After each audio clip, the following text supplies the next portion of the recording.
ogaayeen magaalada muqdisho waxaana baraha bulshada la geliyey in la afduubay oo la laayahay haddaba ninkaasi magaalada muqdisho ma joogo magaalada nairobi buu ku sugan yahay afduubkaas iyo waxa ka jirana xog baan idinka wadaa waxaa kaloon idin wadaa ninkaas iyo rag kaleeto oo ka tirsan midowda musharaxiinta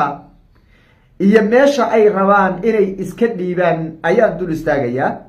waxaan dhanka kaleeto iyadana idinla wadaagi doonaa musharaxiintii isbedel doonka ahayd ee kismaayo tegay xaggay ku dambeeyeen adigu wax wara ma ka haysa ay daawanaya 3 garab ayay u kala jabeen oo ay kala noqdeen iyadoon doorashadiiba la gaadhin oo Axmed Madoobe uusan isku caana shubin qaar ka mid ah kismaayay ku xidhan yihiin waliba 3 nin ragay ugu horeeyaan 3 nin ba ay ka waxa uu musharaxiinta ka mid ah kismaayay ku xidhan yihiin oo ilaa iyo hadda cid ka soo furfuri karta ama ka soo dayn karta ay ma joogto meel bay ku xidhan yihiin Axmed Madoobe ay u xidhan yihiin garab kale tana dhinac kale iska dhiibeen garab kalena iyadana banaankay weli taagan yihiin 3 garab bay u kala jabeen musharaxiintii isbedel doonka ee Jubbaland iyadana waan dul istaagayaa dhanka kale waxaan dul istaagi doonaa eedeymaha Jubbaland iyo dowladda federaalka isku jeedinayaan iyo Axmed Madoobe oo ka jawaabay eed culus oo ay u jeedisay mid kamid ah shirkadaha diyaaradaha oo diyaaradooda magaalada Kismaayo laga afduubay oo ay xoog ciidan iyo sidoo kale waqti ay Axmed Madoobe ugu qaateen oo ay ku geeyeen magaalada Dolow ee gobolka Gado iyadana waa dul istaagi doonaa jawaabta ka soo baxday Axmed Madoobe soo dhawaada muuqaalka like saara aragtidiina noogu reeba qaybta commentiga aynu ku bilownee ninkaas muuqaalkii aad soo daawateen micnaha aan sawirkiisa hore ama haddaba ayna tusinay sawir kaale waxaa lagu magacaabaa Dr. Cabdiweli Qaasim Gaabow waxa uu kamid ahaa musharaxiintii ama isbedel doonkii magaalada Kismaayo tagay ee Axmed Madoobe ka soo horjeeday sida marka laga fiiriyo sawirada kore markii laga eego dee qofka qulubtiisa lama garanayo wax uu qarsoon ninka waliba waxaa laga dhigtay afayeenka musharaxiinta garab waliba midowga musharaxiinta kamid ah ayaa afayeen ka dhigteen garabka ka dhigteen waa garabkii u gacan taagay bedel amanane Ilyas bedelkii boose senatorkaas iskugu caana shubay magaalada Kismaayo maalin ka hor inta Axmed Madoobe uu isku caana shubin ee uu soo diray ninka la yiraahdo Xamse Cabdi Barre garabkaas marka waa garab Xamse la shaqeynayay oo la garanayo Xamse iyagu u shaqeynayay bay ahaayeen garabkaas intooda badan hal mar baysay musharaxiin loo habay isbedeleen dhac waji kale la soo baxeen bedelkii boose ku caana shubteen Ilyas bedelkii boose oo 2 maalin isagu musharaxnimadiisu la ogaadayba 2 maalin gudood baa lagu ogaaday dib markan ka tixraacnay muuqaalo badan baan ka sameynay waa kan idin la wadaagayna idhi ninkan waa la soo dirsaday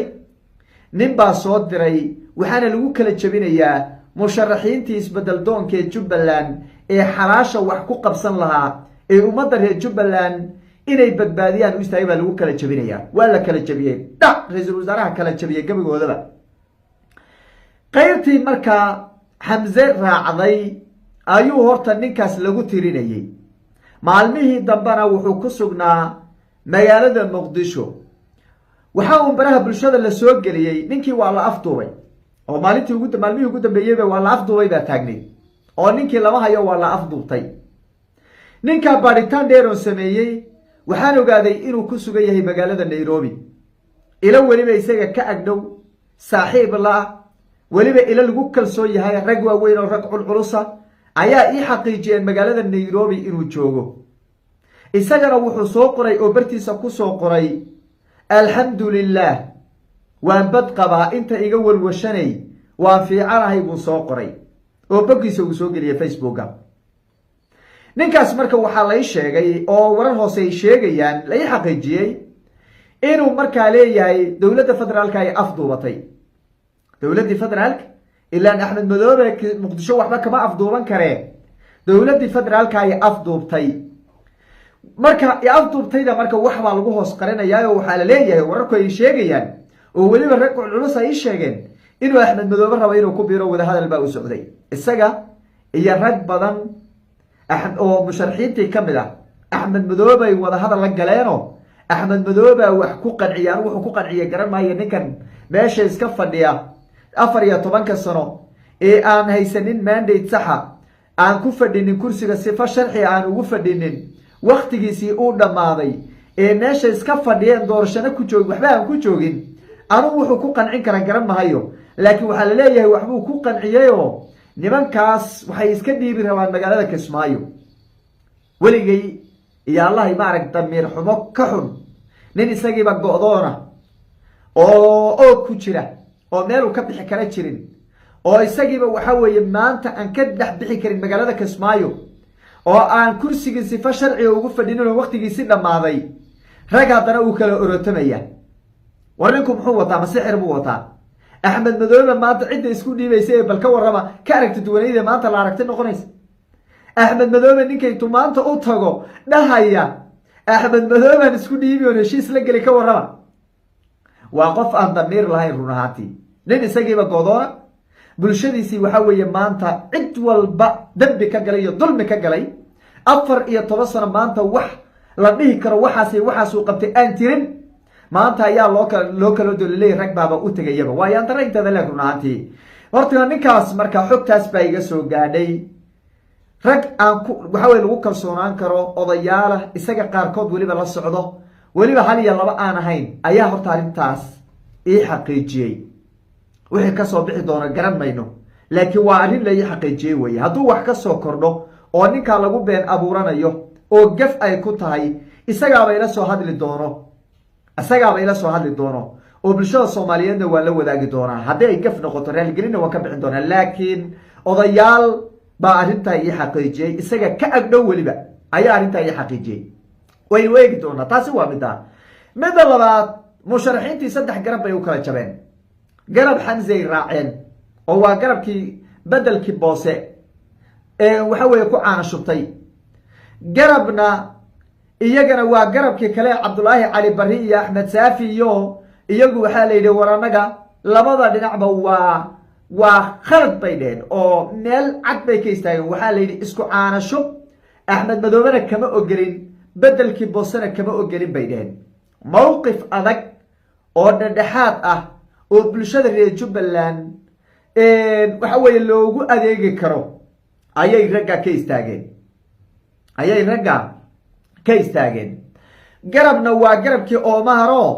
Omaro keligii una dhahne iyagu waxa weeye saddexda dhinacba meel bay ka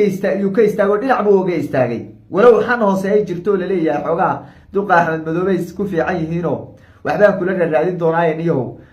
hay'adaadina iska keenso jubbooyinka kaaga shaqeyso hubkaadi iyo waxaadina waa ku soo celinayaan guryahaadi iyo businesskaadana waa ku fasaxaya xoogaagu damage ku gaadhin waa ku tuuraya waxba la yiri laakiin isaga afkiisa hadaan xugmino duqo Omara yeena ku fogaanine isagu saddexda dhinac buu ka taagnaa markii afkiisa laga qiimeeyo wuxuu yidhi anigu nabadoon amniga iyo ka shaqeeya midaynta bulshada ayaa noqonayaa buu 5 sano ee soo socoto halkaas buu ka baxay isagu marka kasi hadal badan male xagga inooga dhig labadan marka garab ee isku caana shubka iyo caana shubdiidka labadan labada garabkii isku caana shubkee bedelkii boose ku caana shubtay labay haddana u kala jabeen qaar waxaa la yidhi waxaad yeelaysaan idinku waxaad leedihiin baashaa laydii dhiibayaa qaarna waxaa la yidhi xilal baa laydii magacaabayaa qaarka la yidhi xilal baa laydii magacaabayaa waxaa ka mid a Cabdi Cali Raage oo la yidhi safiir baa lagu magacaabayaa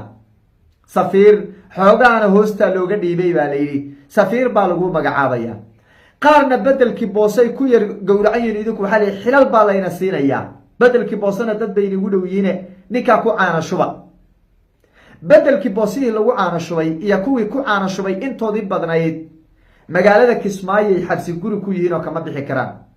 hotelkii aganay deganaayeen kama bixi karaan inta wada soo gashana waa la gooyay ciidanka amar qaata Axmed Madoobe baa lagu jaray kama soo bixi karaan ragga waa xidhiidhayeen waxa laga yaabaa inaad isweydiinayso lahayd war midowgii musharaxiinta xagay ka bixeen midowgii musharaxiinta halkaas bay horta ka bixeen qaybna waa xidhan yihiin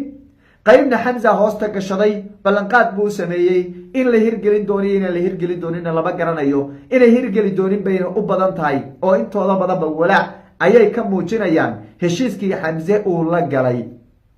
taasina waa midaas oo midowgii musharaxiinta qaybtii isku caanashubka ahayd ee bedelkii boose ku caanashubtay ee axmed madoobe caanashubkiisa maalin ka horreysay halkaas bay iyaguna yay ka baxeen. qaybtii diiday ee ayagu yidhi war anagu isku caanashub haddaan cid ka yeelayno axmed madoobaan ka yeeli lahayn sida ninka la yidhaahdo doctor cabdulaahi cali bare doctor axmed saafi labadaasi nin iyo xulifadoodiba labada xisbi bay kala hogaaminayaan labadaa nin iyo xisbiyadoodii iyo xulifadoodiiba bannaankay iyagu weli ka taagan yihiin waxayna leeyihiin war wax reer jubbaland wada leeyihiin oo reer jubbaland ka midaysan yihiin waa in la sameeyay leeyihiin oo iyagu bannaankaas bay weli ka taagan yihiin halkaas bay iyagu ka taagan mawqifkooda weli waxba iskama bedelin. waxaana rajaynayaa in wadadaas xaqa iyo xalaashee xorta in lagu soo dhici doono layskugu imaan doono ay noqon doonto wadada jubbaland iyo mawqifka jubbaland lagu badbaadin doono inuu kaa noqon doono ayaan rajaynayaa. marka midowgii musharaxiinta sidaa howla socda insha allahu tacaala. dhinacan kaleeto jubbaland waxa ay ka jawaabtay eedii la xidhiidhay in diyaarad ka mida diyaaradaha gudaha soomaaliya ka howlgala magaalada kismaayo ay ka afduubeen oo si xooga ay wafdi ugu qaaday jubbaland magaalada doolow ee gobolka gado. waxa ay sheegeen diyaaraddaas inaysan afduubin, inaysan xoog u adeegsan, inay ka kiraysteen oo intay kiraysteen doolow ay ka degtay oo ay dhaqaale ka bixiyeen dhaqaale ay ku bixiyeen oo ay kiraysteen bay sheegeen. halka diyaaradduna ay sheegtay in la afduubay oo afduub iyo xoog lagu kaxaystay diyaaradooda oo ayagu aysan lug ku lahayn isdiidooyinka siyaasadeed ee dowladda dhexe iyo maamul goboleedyada. adkaatay marka shirkadihii bay hadda baasha usoo dhaadhacday. siyaasaddii axmed madoobe iyo xasan sheekh maxamuud waxaa la dhex dhigay shirkadihii ganacsiga ee brivatka ah ee ummadda soomaaliyeed ay qutlyoomkooda noloshooda ka raadsanahayeen bulshada soomaaliyeedna loogu adeegayay bay horta baashi la dhex dhigay. dab baa la dhex dhigay jig shirkadda hadda kismaayo kama degi karto, doolow kama degi karto, meelaha axmed madoobe loo malaynayo dhan kama degi karto. dhibaatadaasaa loo horseeday. taasi marka waxaan ka leehay diyaaraduhu nin jabhada oo meel haysta oo ay meeshuu haysta kasoo degeen way ku khasban yihiin inay amarkiisa fuliyaan. dowladda federaalka marka waxaan leenahay ha laga dabciyo shirkadaha brivatka ee ganacsatadu ay leedahay cadaadiska ha laga dabciyo sababtoo ah axmed madoobe waa nin jabhada magaalada kismaayo amarkiisa unbaa ka shaqeeya. diyaarad iska daaye maraykan hadduu imaado maraykan amarkayda fuliyuu leeyahay. waa nin jabhada inuu wax dilo iyo inuu wax daayana inuu wax diluu ka jecel yahay. inuu wax dilo iyo inuu wax daayo inuu wax diluu ka jecel yahay. dhiig inuu daadiyo ka jecel yahay. 4 iyo 10 sano magaalada kismaayo